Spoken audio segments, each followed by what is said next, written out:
Connected Homeschooling, Episode 4. Hi, this is John Wilkerson with the Wired Homeschool over at thewiredhomeschool.com, and you're listening to Connected Homeschooling with Devin Dabney.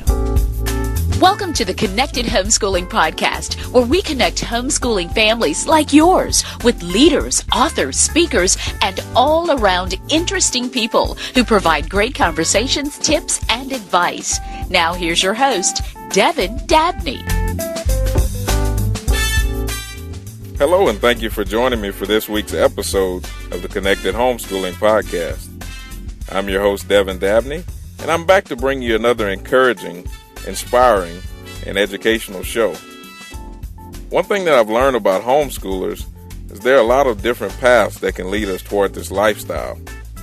Today's guest, Dr. J. Wile, has a unique story that you'll hear about in this interview. If you stay tuned, our discussion includes homeschooling, science, creation versus evolution, and more. But first, this podcast is brought to you by Wear Your Prayer Apparel. If you haven't had a chance to check out their cool t-shirts, you really should.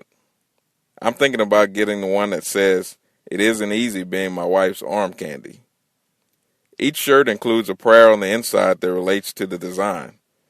And my friend Eric Dingler is offering free shipping to listeners of this podcast by simply using the offer code HOMESCHOOL at checkout. So check them out at connectedhomeschooling.com/t-shirt.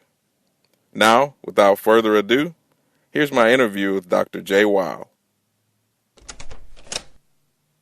He's a father and a husband. He's been married to his wife, Kathleen, for more than 25 years.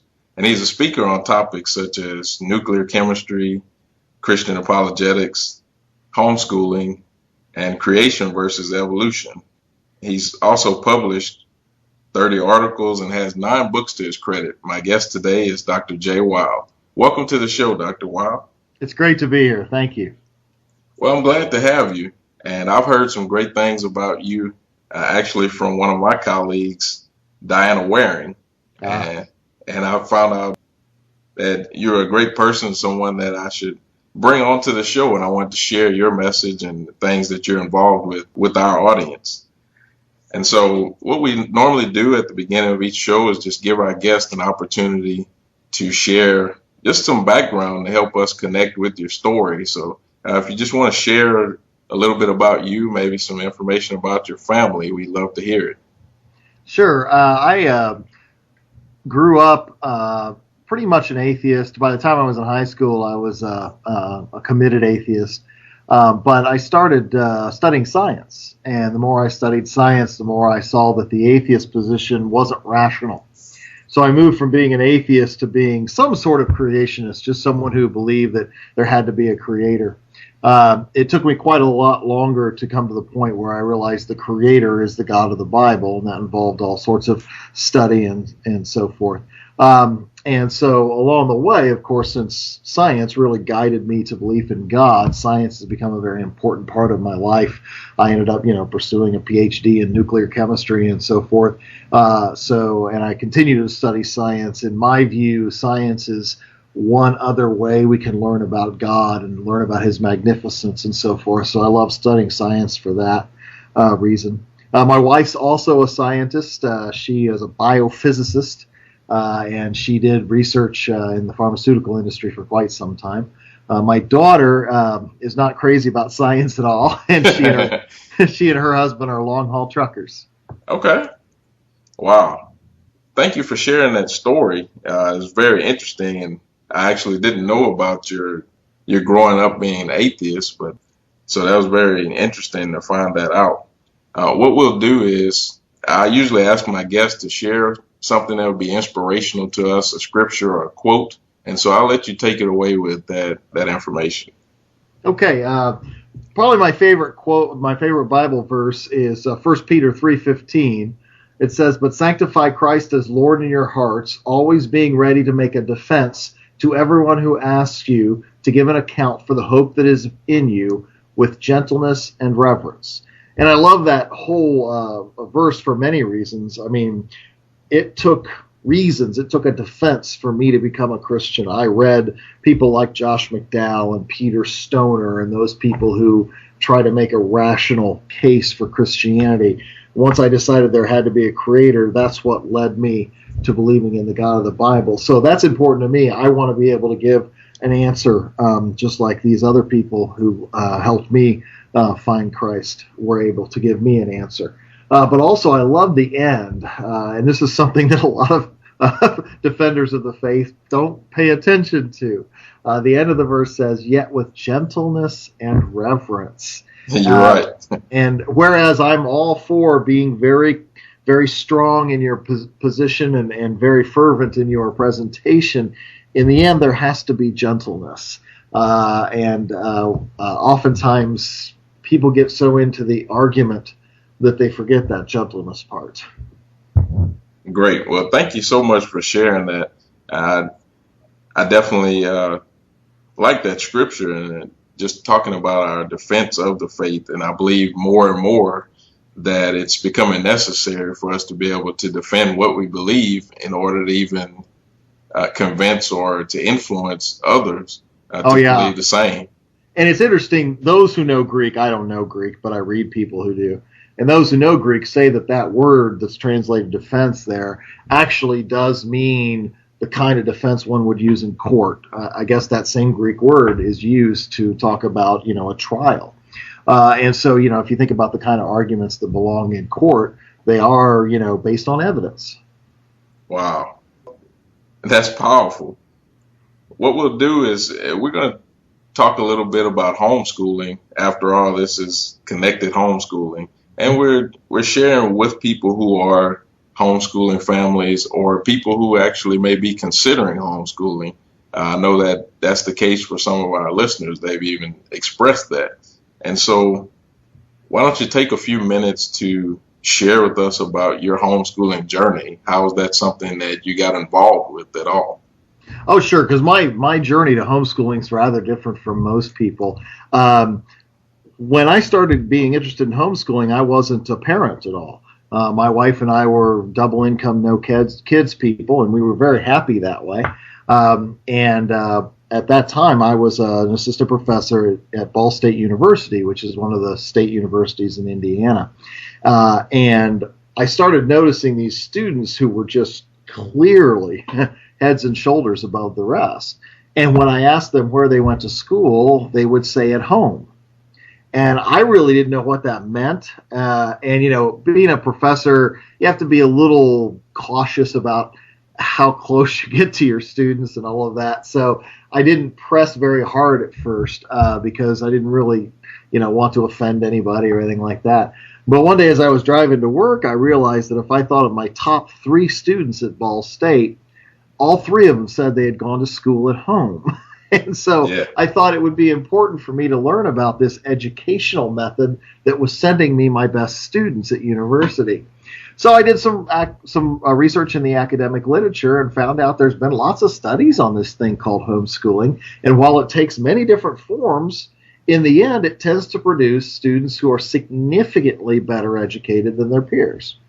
And of course, that was consistent with my experience. So I got into homeschooling, started working with homeschoolers just because I saw its effectiveness. And quite frankly, I just wanted to help produce more effective students like that. So I started speaking at homeschool events and so forth, mostly just as an encourager because I didn't do it or anything like that. But then pretty quickly, since I am a scientist and teach science at the university level, homeschoolers wanted me to at least recommend curriculum for them. I couldn't really recommend any that I found, so I decided to write some of my own. And so that's where almost all my books are, is science curriculum designed specifically for homeschooled students. Now, the interesting twist to this story comes a couple of years after I've been writing this homeschooling curriculum. My wife and I adopt a teenager. She was 15 when we adopted her. And so then we started actually having to homeschool. And so that's when I really learned what homeschooling was all about. And that's when I learned a bunch of stuff I never learned in high school because I had to learn it with her. So in the end, I came into homeschooling sort of only really because I saw its effectiveness. Only later on did I start homeschooling my own child once I got her. Okay. Now, in addition, you mentioned that people were inquiring about you recommending a science curriculum or and not being able to really find anything there, so you created your own. What other types of curriculum or materials did you use in homeschooling your daughter? Well, for me, I really wanted to focus on independent learning and getting her to learn how to research. So even though it wasn't nearly as popular back then as it is now, a lot of her resources were internet based. I had her doing a lot, and one thing I wanted to teach her, because you knew even back then that the internet was going to become more and more important. I wanted to teach her how to recognize reliable websites from non-reliable websites. So that was part of her education. So we did a lot of web-based stuff. The one thing she could never do on her own was math. I had to teach her math. And so I just used my old school textbooks because I knew them already, and that was all I needed to teach her. We also did a few other resources, like we had for trigonometry, I had a multimedia CD that would help her visualize some things, and we used the library a lot too. I kind of just picked and chose. I didn't really buy a lot that was already prepared for homeschoolers. I'm glad you made that point, because in many instances you hear people talking and they use a lot of the brand names, the Beccas, the Saxons, and these different programs, and I believe they can be effective, but there may be people out there that decide, hey, maybe that won't work for us, or we want to do something a little bit more individualized. And I'm glad that you mentioned just using even some of your old textbooks or utilizing the library. I think a lot of times parents overlook the library as a resource that they can use absolutely free for their students. And I think, there's a place for this package curricula, especially in areas where the parent's not comfortable. But if you've got an area where you're real comfortable, then I think it makes for a much more exciting kind of curriculum if you can, pick and choose the books you liked to share with your children and so forth. Makes it a little more personal. So I think, I'm a big fan of parents putting together themselves if they feel, confident doing that. Now, obviously, they don't feel confident. That's when they need somebody else to put something together for them. Yeah. Okay. Now, did you run into any big challenges with homeschooling your teenager? The biggest challenge for us was she didn't want to be homeschooled. She was very happy at school. She wasn't doing very well, but she was getting C's, which to her was okay. But she was big into the social aspect and so forth, so she didn't really want to leave school. But, we made it clear that it was sort of a package deal. If you want us as parents, then you're going to have to homeschool. And she didn't want us as parents, so she decided to. So the challenge for me was to make it something that she could, if not enjoy, at least work with, and tolerate. So, I tried to think of ways that I could reward her that she wouldn't have been able to do at school. So, for example, when she did really well, I would often let her sleep in the next day, which is something you can't do if you're at school. You got to get up and get the bus and all that. I would take her places during the day. We took a couple days off and went to Kings Island in the middle of the school week, which is an amusement park near us. And, of course, since we were there and nobody else was there, it was a lot of fun and easy to get on all the rides and so forth. So that was what I tried to do. I tried to, help her realize there's something good about this. Yeah. And she never really came around until afterwards. Once she graduated and went to college, then she came back and said, yes, I'm very glad I was homeschooled. But throughout the whole homeschooling experience, it was something she just basically put up with. Now, with you being an advocate of homeschooling and participating in that community, one of the questions that's often asked is, what about socialization? Yeah. And so what is your response to that? Well, I've got a couple of responses. The first thing I always say is, Can you ever imagine, once they're graduated from school and out in the real world, can you ever imagine a situation where they will be sequestered away with people roughly their own age in big groups 8 hours a day? And the answer is nowhere. Nowhere will you ever experience that again. So how is school real socialization when it's a totally artificial environment? But more importantly, there are a lot of studies done on home educators and socialization. These social scientists think they can measure things like positive self-esteem and how healthy your friend network is and so forth. And if you give these tests to homeschool students, what you find is they are above average in socialization. And I think that's because rather than being sequestered away with a group of kids who are all their own age, they're forced to interact with kids of different ages, if nothing else, just in their family group. And then when homeschoolers get together, they bring the whole family. So even when you're with a bunch of people, they tend to be large range in ages. And I think that's a more realistic socialization scenario. So it's not surprising to me that homeschoolers socialize are I think better socialized than the average. And for my own daughter, one thing she did notice, and she admitted this even before she graduated, was that while she spent more time with her friends when she was in school, she actually had more quality time to spend with friends after school. There were times she'd want to get together with her friends, and her friends couldn't because they had homework and all this other stuff. They had to work their part-time job. One thing my daughter did was after school was done, she started her part-time job in the middle of the afternoon.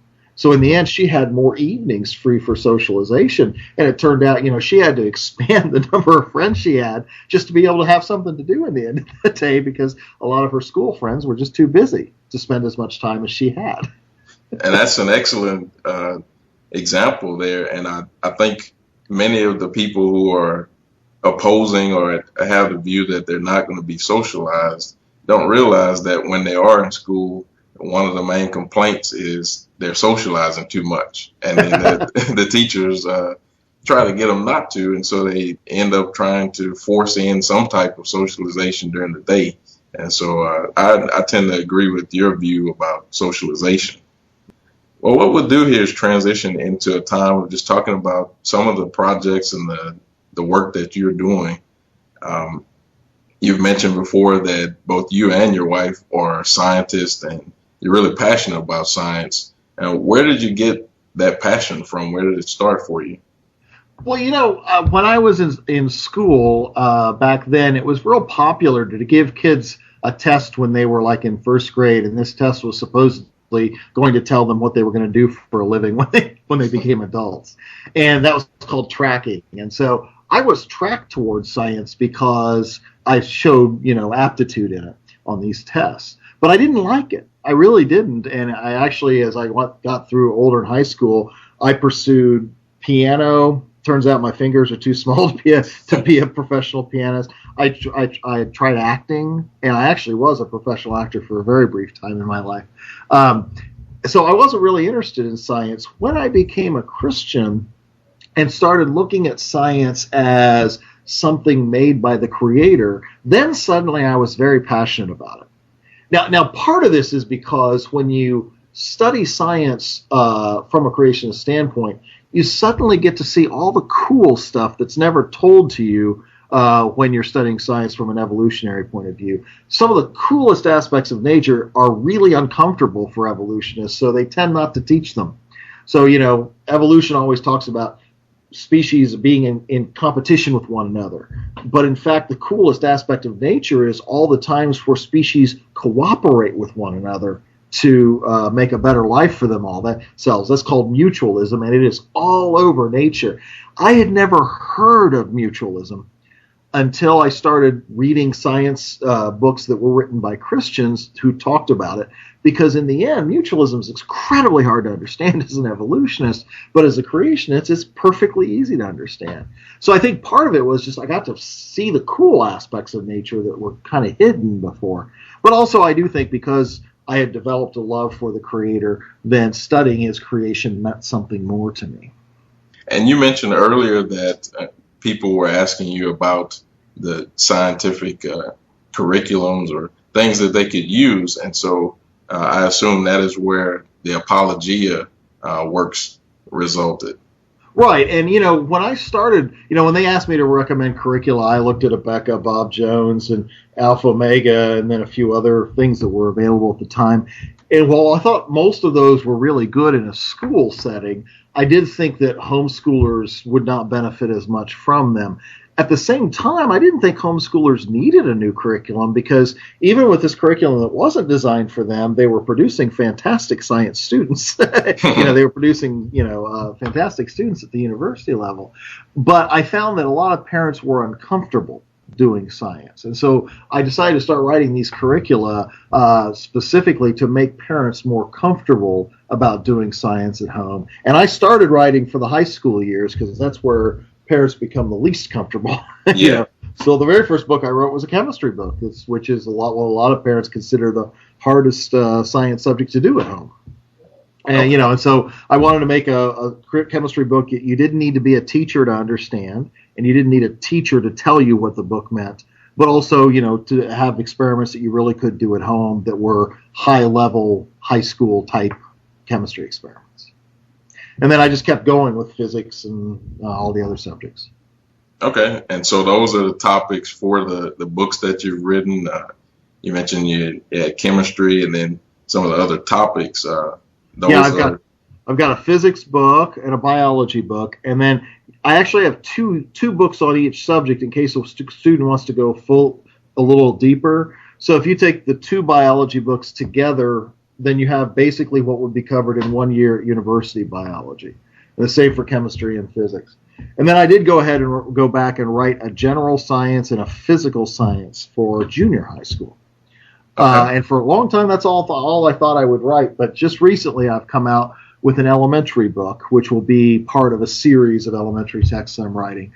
And this book is probably the most hands-on book I've done. There are 90 lessons in the book, and every lesson has an experiment or some sort of hands-on activity. Because I think in elementary school, that's the time to really focus on experimentation and exploration and stuff. Okay. Now, are these books a part of the Exploring Creation series, or is that something that's separate? No. Okay, so my junior high and high school books are part of the Exploring Creation with series. So Exploring Creation with general science, physical science, biology, chemistry, physics, all of those. The elementary book I'm writing is completely different. It's even published by a different company. The company's called Berean Builders, and it's called Science in the Beginning. And the series of elementary books that I'm writing is going to be historically based. So Science in the Beginning is the first 6 days in the Genesis account, and you're learning the science of what's created each day. Then the second book's going to start with the ancient Greeks, and we're just going to move forward in time, and you're going to learn science as we discovered it. Okay. Well, thanks for sharing about some of your work, and I've also heard, I've seen recently, possibly on your Facebook page, that you're also a writer of drama.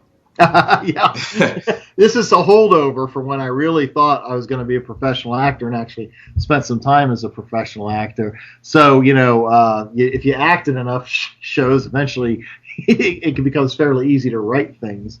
What we do in my church is my pastor will come up with some topic that he thinks is better explained or better presented by, drama than by sermon. So I'll either do, somewhere between, my dramas range from 5 minutes all the way to an hour, depending on how long the pastor wants us to go. And they typically illustrate a specific point that he's looking for. And so it's been a lot of fun. I even teamed up with a Christian songwriter a few years ago and wrote a fully original Christian musical. I wrote the script and she wrote the music, and that was a lot of fun. It's called Adam, Where Are You? And it was a lot of fun to do.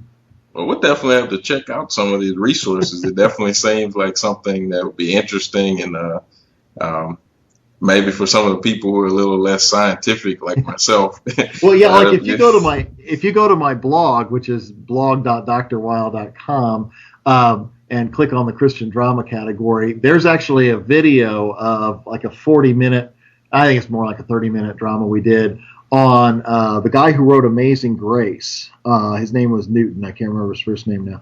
But he wrote Amazing Grace, and he was involved in the slave trade in England. Mm-hmm. And he ended up being a big part of the abolitionist movement in England because he was involved with the slave trade and got very, very upset about being a part of that.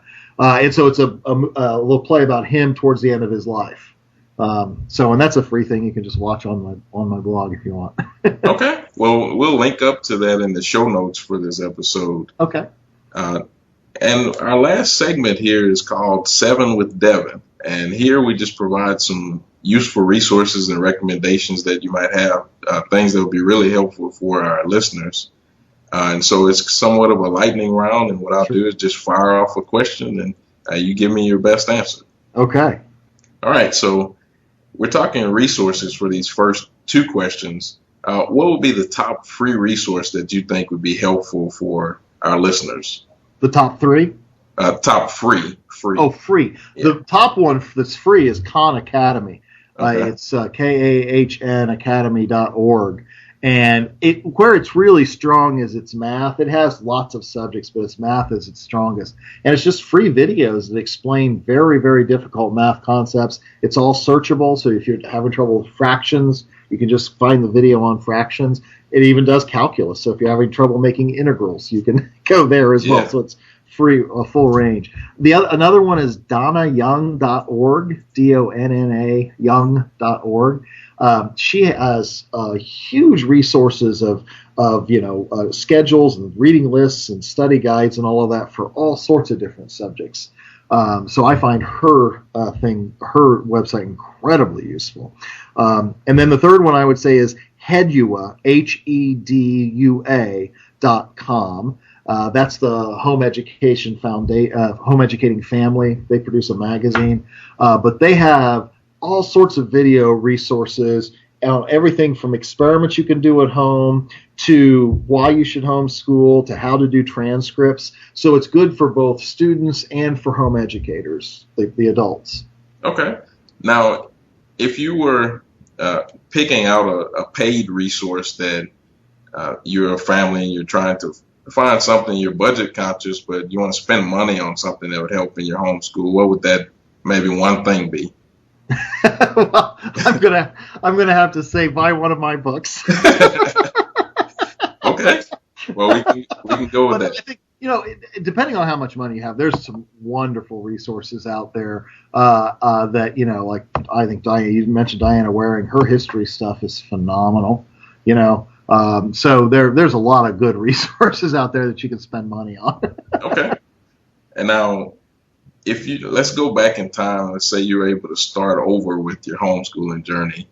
What would be the first step that you would take, or what's something that you'd do a little bit differently?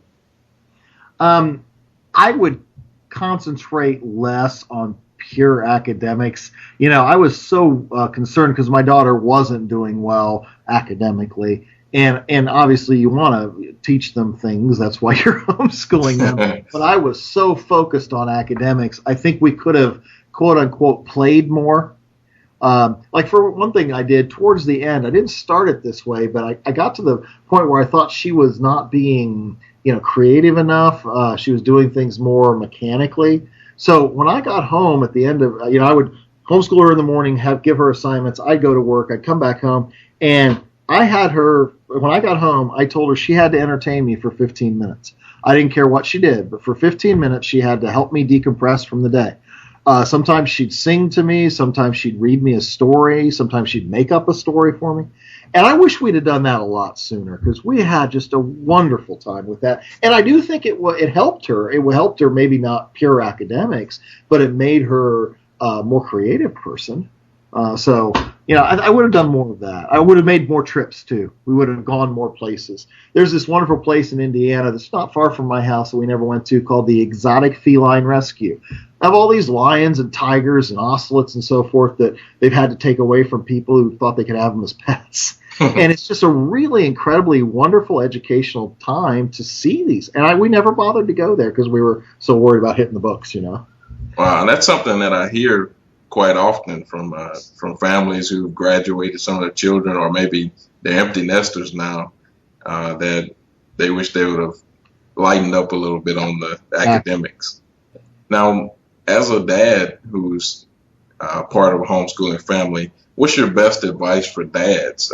Many times it's the wife or the mom who's doing the schooling, but for dads, what would be your best advice? My best advice is find some way and sacrifice some of your energy so that you can get involved. It doesn't have to be big. It can just be, helping your spouse grade papers and check work and something. Ideally, it'd be something where you're at least helping with one or two subjects. You've just got to do something where you're more than just the person in bringing in the money so the curriculum can be bought. Because if you aren't involved, you lose. One of the best aspects of homeschooling is I got to know my daughter in a way I would never have gotten to know her otherwise. And I think a lot of dads miss that. Okay. Now, two more questions, and then we'll close out with the one on a light note. What would be your greatest reward, and then what was your greatest challenge with homeschooling? My greatest reward, hands down, was getting to know my daughter so well and so intimately, because in the end, I knew what she hated, I knew what she liked, I knew how she thought, and this helped me be a better dad for her. But more importantly, it just brought us closer together. And and we didn't have a lot of precious moments in our homeschooling. She wasn't into it, she wasn't excited about it. I was pretty heavy hitting the books and everything, so we clashed heads a lot, and we had some massive arguments. But in the end, all of that came together to make us closer. I mean, we fought, but we had to make up and all that kind of stuff. So it wasn't fun at the time necessarily, but afterwards, both of us, and this is true of both of us, not just me, look back and recognize the benefit of it all. And we both agree that we wouldn't have the kind of relationship we have today if it weren't for homeschooling. My greatest challenge with homeschooling was actually, having the energy and time. Unlike most homeschooling families, I was the one mostly in charge of the home education, and it took just an enormous amount of time. And trying to balance still doing a good job at work with making sure I was doing a good job with homeschooling my daughter. That was really hard. Lost a lot of sleep, and I just didn't put as much energy into things because I was just so consumed with those two things. So that was tough. Okay. Now, lastly here, what's a unique talent or a characteristic about you that most people don't know? Well, I'd originally say acting, but a lot of people know about my acting. So if I had to choose something else, I'd say it's singing. I'm not a great singer, but I sing a lot as a part of my acting, and I sing at church and so forth. And years ago, when I keynoted at the Indiana Association of Home Educators, they actually had me sing as a part of the keynote addresses. And so I'm not somebody that you'd buy a CD for, but actually in person, I'm not half bad. It's kind of enjoyable to listen to me. Well, we'll have to check that out sometime. Well, the last thing we want to do is just give listeners the information, the best way to contact you or find out more about your information, your resources. Sure. My website is www.drwile, and that's just drwile.com. And there's a menu across the top, and you can learn about my new elementary science course. You can learn about my old high school and junior high school courses. Go to my blog, all that kind of stuff. Okay. Well, and there's also a contact page which goes directly to me. So if you have something you want to ask me, just fill out that contact form, and it goes straight to me. Great. Well, Dr. Wile, it was a pleasure having you on the show today, and I know that our listeners will be greatly blessed by what you shared. So thank you so much for being here. Oh, thank you. It was enjoyable. Well, Connected Homeschoolers, thank you for joining me on our podcast today, and I hope you enjoyed our interview with our guest, Dr. J. Wile. Be sure to visit his website and also check out his Facebook page. And if you'd like to view the show notes for today's episode, visit connectedhomeschooling.com/episode 4. I want to quickly remind our Louisiana listeners that there are only a few days left to register for the Louisiana Empowering Families Conference with Colin and Nancy Campbell. Take a minute to visit connectedhomeschooling.com/family conference to sign up your family for this life-changing experience. Also, don't forget to check out Connected Homeschooling on iTunes, and feel free to write a 1 or 2 sentence review, and give it a rating. This helps other people discover the podcast. If you haven't joined us on Facebook or suggested our page to some of your homeschooling friends or parents that you know, please do so at facebook.com/connected homeschooling. Tune in next time for another great episode where we'll connect you with the people, resources, and the tools you need to make your homeschool a success.